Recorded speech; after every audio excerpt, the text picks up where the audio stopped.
Voilà notre profil, le profil des rainures, constitué des rainures, et qui sera le profil de base donc, de la partie d'usure de la roue. Donc sortons d'abord du profil et utilisons dans les surfaces l'outil surface décalée.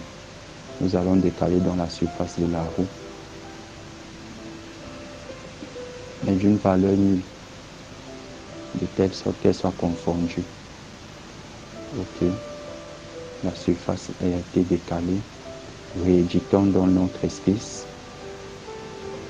Utilisons la fonction extrusion.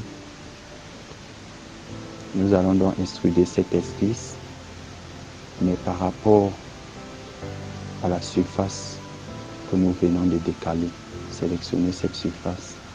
Ok, voyez-vous comment la fonction extrusion s'est faite à partir de la surface décalée.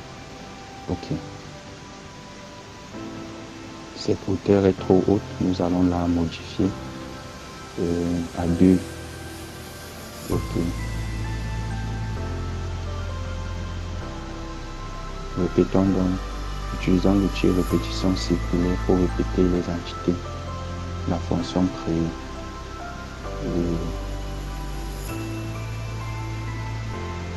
Nous allons d'abord sélectionner la fonction à répéter, dérouler et choisissez l'extrusion précédemment faite.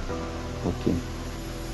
Maintenant l'axe de révolution, sélectionnez et utilisez-la comme axe de révolution l'intérieur de la roue. Voilà, les entités commencent à être visibles, mais c'est trop écarté, c'est trop distant. Nous allons modifier cette valeur-là d'espacement. C'est pas donc le nombre d'occurrences, nous allons modifier le nombre d'occurrences de cette fonction. Toujours écarté, espacé. Mettons à 30. Voyez-vous, ça va se resserrer un tout petit peu. Ok.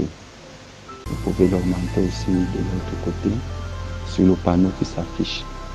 Nous allons mettre ça à 35. À 35. Voyons ce que ça donne. C'est de plus en plus resserré. Ok. Voilà donc la roue est finalisée. Nous allons voir maintenant comment